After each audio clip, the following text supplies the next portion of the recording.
ઈશા જલારામ મંદિર દ્વારા અવારનવાર અલગ અલગ સંસ્થાઓનો આપણે સન્માન કરીએ છીએ. આજે ઈશાનગરની એવી સંસ્થા જેને સન્માનની અપેક્ષા નથી, જેને કોઈ માન સન્માન કરતા સેવાની વધારે ગણતરી થઈ એવી સંસ્થા, અને એ સંસ્થાના મિત્રો અહીંયા આવ્યા છે. સાથે ડૉક્ટર મયુરભાઈ જોશી કે જેમના માધ્યમથી ખૂબ મોટી સેવા થઈ રહી છે. તાજેતરમાં લગભગ 3 મિલિયનની દીકરી હતી. એ દીકરીને કૃત્રિમ કરડવાથી ખૂબ મોટી ઈજા થઈ અને લગભગ મને 7 વર્ષની દીકરી હશે. 32 દીકરી એને ઉધરાઈ બળવા થયા. એનાથી આંખનો ચહેરો જે છે એ ભયંકર રીતે તકલીફ થઈ. પણ ડૉક્ટર મયુરભાઈ જોશી બહુ યુવાન વ્યવસાયી, એમણે કીધું કે ચિંતા ના કરો, મારા દવાખાને લાવો. અને એ દીકરીને સરસ રીતે એમણે સ્વસ્થ કરી. સાથે જ્યાં જ્યાં આર્થિક રીતે જરૂર પડે કે બીજી કઈ જરૂર પડી, એમાં આપણો યુવાનો સેવસના ગ્રુપ જે ફાઉન્ડેશન સેવસના ફાઉન્ડેશન એ ક્યાંય લાઈફમાં આવતો નથી,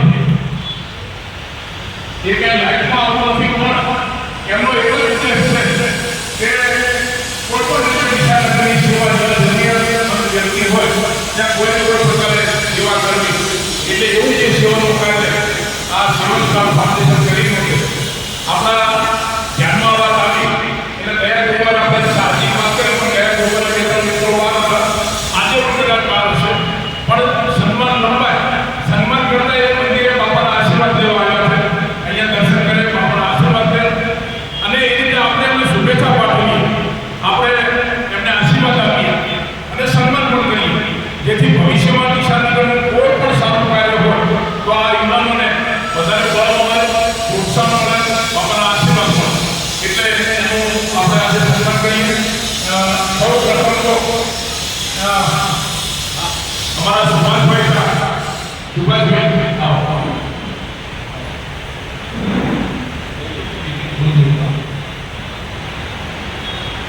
સુભાષભાઈ ડાક્ટરનું સન્માન કરવા માટે કનભાઈ આપેલ છે.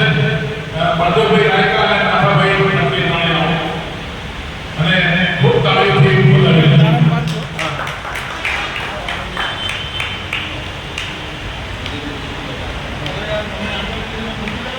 हमारे रोज कहीं ना कहीं चालू होते हैं. आज आकर रामचंद्र कालस मार्ग चालू થશે. કોઈ કાર્યક્રમ બનાવીને અહીંયા એ પછી સુભાષભાઈ એક એકદમ ભર્યું છે.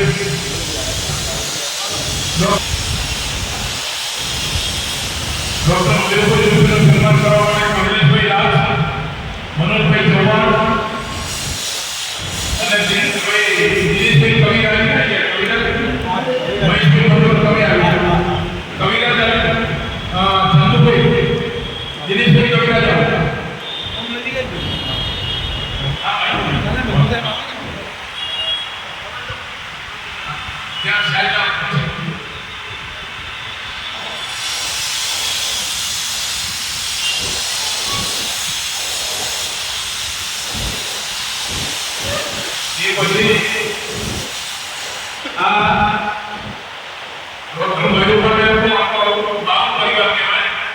કારણ કે એમના પિતાજી ભાઈ સાથે એટલો મારો સંબંધ છે, અંગત ન હોય કે ભાઈ તરીકે ત્યારે હું પણ એની સલાહ લઉં, એ પણ મારી સલાહ લે અને ખૂબ સારો લાભો છે. ને ડૉક્ટર મયુર ખૂબ આગળ વધે. પરિવાર ઉપર પણ પરમાત્માની લક્ષ્મીજીની કૃપા છે, પણ ડૉક્ટર મયુરના મનમાં સેવાનો ભાવ વધારે અને આવા ડૉક્ટરનો દિશાને મળે આપણે સૌભાગ્ય કહેવાય.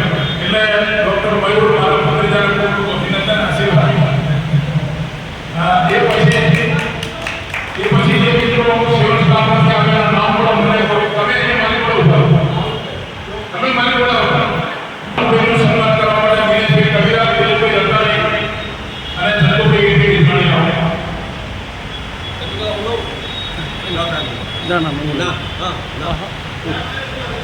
આપણે સવા સાથે અહીંયા મહાઆરતી થશે ત્યાં સુધી નાગરિકોનો પ્રતિભાવ પણ લઈએ, સન્માન પણ કરીએ અને એ સરસ મજાનું કાર્ય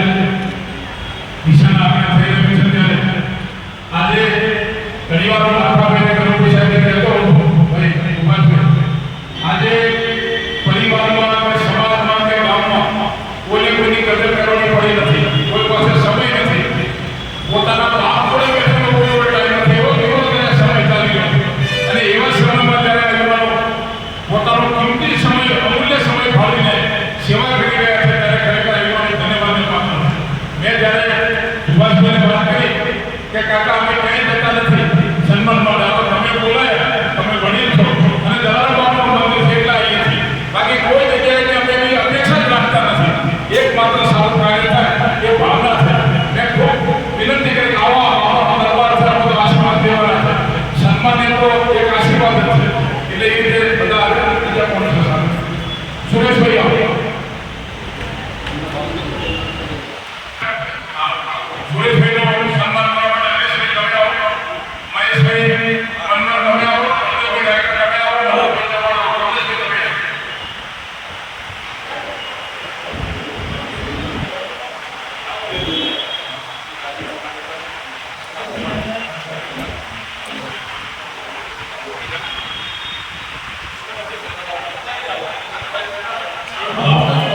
પછી આપણે સુરેશભાઈ પૂરી સુરત લઈએ. અમારે અહીંયા લગભગ આટલા માણસ પાછળ માણસ વાત ચાલુ છે, એટલે એ સરકારે કણો વિશે પણ એમનો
જય જલારામ બાપા, ભગવાનભાઈ અને આખી જલારામ બાપાની કમિટી છે એમનો ખૂબ ખૂબ આભાર કે અમે જે કાર્ય કરી રહ્યું એનું સન્માન, કેમ કે ક્યારે વૈશ્વિક સન્માન નથી હોતું, સન્માન હંમેશા એના કાર્યનું હોય છે.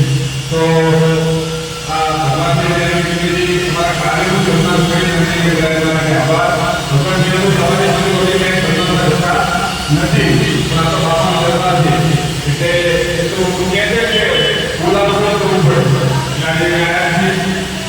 વાત આમ તો નવું થઈ પડતી છે.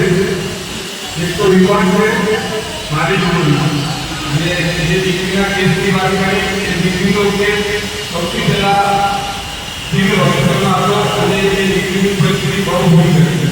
જ્યારે એનો વિડીયોને સોશિયલ મીડિયા ઉપર અપલોડ કર્યો અને અપલોડ કર્યાના 10 જ મિનિટમાં મને મારું બેન કોલ આવ્યું અને કે એને ક્યાંય પણ ના લઈ જતા ને તમે દીકરીને કે મારી હોસ્પિટલ લાવો, એને ઇલાજનો ખર્ચ, એનો ઓપરેશનનો ખર્ચ એ બધો પ્લાસ્ટિક સર્જરી બધો જવાબદારીમાં. આમ જોવા જઈએ તો કોઈ પ્લાસ્ટિક સર્જરી નથી એવો અનુભવ છે, પણ એમના જે મિત્રો છે મહેસાણાથી એ મિત્રોને મેસેજ મૂકી ને જે મિત્રોને ત્યાંથી બોલાય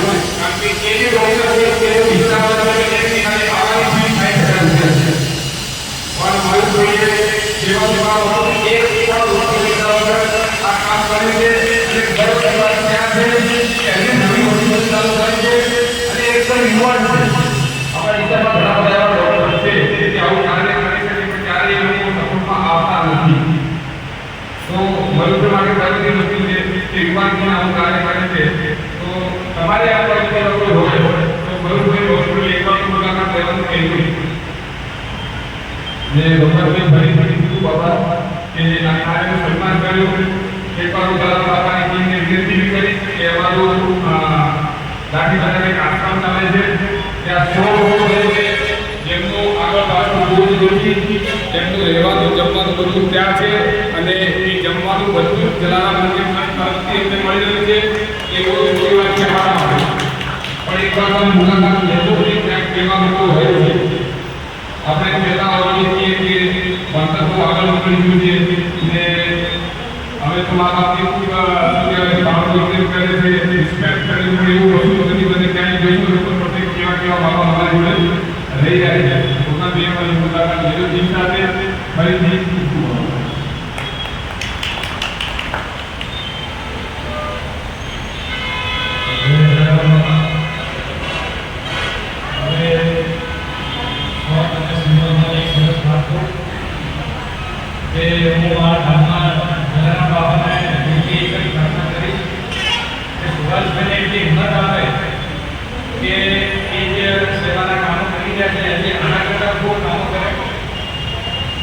ભગવાન કાકા આપણને તો મને તો જ્યારે સુભાષભાઈ મળ્યા એના પછી મને ખબર પડી કે આ માણસ ખરેખર ખૂબ એટલે ખૂબ લોકો માટે ખૂબ સારા એવા કામો કરે છે જે લગભગ મને નથી લાગતું કે ડિસાઇડ કરતું હોય.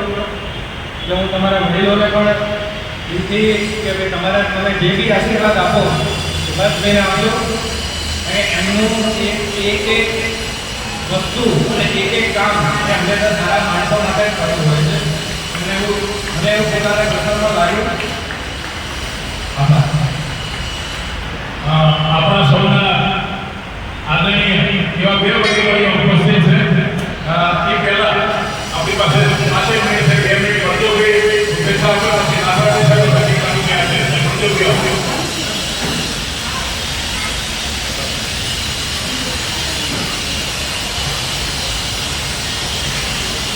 જલારામ બાપાની અત્યારે જલારામ મંદિર પાછળના બંધુ સાહેબ મનુભાઈ સાહેબના સાનિધ્યના માર્ગદર્શનથી બીજા જુદી સંસ્થાઓના શૈક્ષણિક સંસ્થાઓ, સામાજિક સંસ્થાઓ અને સેવા કરતી સંસ્થાઓના તમામ કાર્યકર્તાઓનું સન્માન કરવામાં આવે છે. તે પૈકી આજે 7,000 ગ્રુપ ભાઈ પ્રકાશજી અને તેમના ભાઈ તમામ ગ્રુપનું સન્માન કરવામાં આવ્યું અને જોશી સાહેબ જે ડોક્ટરી રાખી એમનું સન્માન કરવામાં આવ્યું.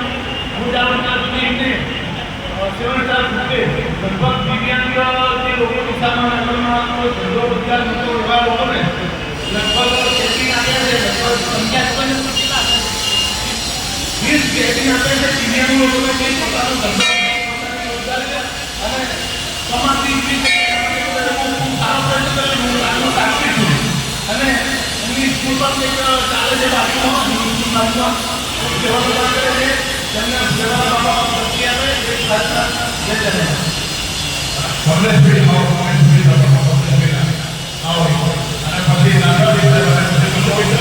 પછી આપણે સામૂહિક ફોટો લઈએ બરાબર સમાજ સાથે અહીંયા સમૂહ આપવો હશે બે કોઈ રકમને અમારી પૂરી કરશે. આવો કમલેશભાઈ આવજો.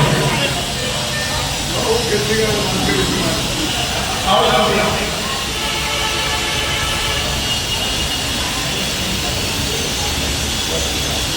चलो जलाराम बाबा की जय.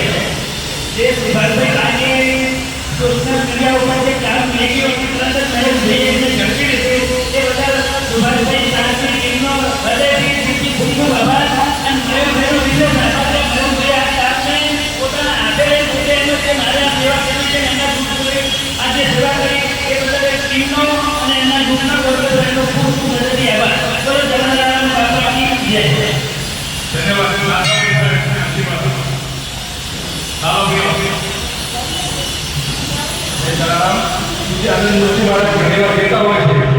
कोई आया हुआ है, कोई ठहरा हुआ है, क्योंकि इनकी चेहरे पे उजाला है. એટલે મહેશભાઈને તો આપણે બધા સારી રીતે જાણીએ છીએ. એમના બાપુજી મહેશભાઈ ખૂબ સારા કાર્યકર છે. અમારા નાથાભાઈ અને દેવકનભાઈ પણ મારા મિત્ર છે, વર્ષોની સંબંધ છે અને સંસ્કારી પરિવારમાં સંસ્કારી બાળકો હોય છે. સંસ્કારી ટીમ એ લોકોને ખૂબ અભિનંદન આપું છું અને એમની એવી શુભકામનાઓ જણાવવાની છે. દરેક સંસ્થા દિશામાં એની રીતે નાનું મોટું કામ કરે છે, પણ આ જીવન વિકાસ ફાઉન્ડેશન જે સરસ કાર્ય કરેલું તેને વિશેષ અભિનંદન. આપ સૌને જાણ કરીએ કે દર સોમવારે દિશામાં અમે જલારામ બાપાને પસંદ કરીએ છીએ. આવતા મહિને આપણા ડૉક્ટર મયુરભાઈ જોશી સાહેબના હોસ્પિટલનો ભજન છે અને આ ભજનના માધ્યમથી અત્યાર સુધી 1,97,27,236 આપણે 40 જેટલી ગૌશાળાઓ આપી શક્યા છીએ. એટલે એમાં પણ ક્યાંક ને ક્યાંક આપણે ઠીક લાગે કે આગળ ચિંતાનું છે એ રીતે કરજો. આજે બપોરે ભરતભાઈ લાલચંદજી અગ્રવાલ, ડૉક્ટર કિશોરભાઈ આપણાની સાહેબના દવાખાનાની બાજુમાં મુખ્ય પોસ્ટ ઓફિસની બાજુમાં ત્યાં સવારે ભજન ચાલુ થશે. એટલે આ રીતે આવતા એટલે આજે આ 7મા વર્ષનો છેલ્લો ગુરુવાર, આજે 7 વર્ષ પૂરા થાય છે. આવતા ગુરુવારથી 8મું વર્ષ ચાલુ થશે અને હવે આપણા સૌના આદરણીય બનાસકાંઠા, ઉત્તર ગુજરાત, ગુજરાતનું સાહિત્ય જગતનું ઘરેણું કહી શકાય એવા આ સંસ્થાના પ્રમુખ અનુભાઈ આંબેડકરને વિનંતી કરું તેઓ આશીર્વાદ આપતા. जय जलाराम। जलाराम बाबा की साखी है कि राम नाम में लीन है देखत सब में राम। देखत सब में राम दरेक में जेने राम देखा है ये जलाराम बापा में बधामा राम देख्या અને મને આનંદ એવો આવ્યો મનભાઈ કે સુભાષભાઈએ જે કામ કર્યું કે બાળકીમાં એમણે રામ દેખ્યો. જ્યારે રામ દેખાય ને ત્યારે જ કામ થાય. એટલે જલારામ બાપાની એની આ ભાવના છે એ ભાવનાને તમે જે રીતે ઉજાગર કરી છે એનો અમને આનંદ છે. તમે જલા બાપા જે કામ કરો એ કામ કર્યું છે. અમે તમારું સન્માન નહીં પણ જલા બાપા તમને આશીર્વાદ આપે તમારા કામમાં તમે ખૂબ આગળ વધો. જલારામ દર્શન તમને આપી છે બાંધો. જલા બાપાએ જે કામ કર્યા છે આ જ પ્રકારના કામ કર્યા છે અને મને આનંદ થયો કે તમે આવું બધું કામ કરી રહ્યા છો. એટલે હું તમને અલગ રીતે મળીશ અને તમારો હેત મારે કરવો છે. તમે બધા અહીં આવ્યા છો ખૂબ આનંદ. જય જલારામ. ધન્યવાદ. હવે આપણે બહાર એક સમૂહમાં સરસ ફોટો લઈ લઈએ અને આ એક આપણું કાયમી સંભાળો બની રહે. એટલે અમારા ચંદુભાઈ ઇટેલી, વૈદ્યભાઈ રાયકા, આનંદભાઈ જાવ્યા, બીજા પણ ફોટોગ્રાફરો, 4-5 મિત્રો સરસ ફોટો લઈ લો જેથી આપણને કાયમ યાદ પણ રહે. આ સન્માન એ જાતની જવાબદારી છે. એટલે આપણે સૌ સાથે મળીને દિશાનગરના વિકાસ માટે, બનાસકાંઠા અને ગુજરાતના વિકાસમાં આપણે ભાગીદાર બનીએ એવી વિનંતી સાથે બરાબર 7:15 અહીંયા સમૂહ આરતી શરૂ થશે. એમાં પણ સૌ સાથે જોડાય એવી વિનંતી. એ સાથે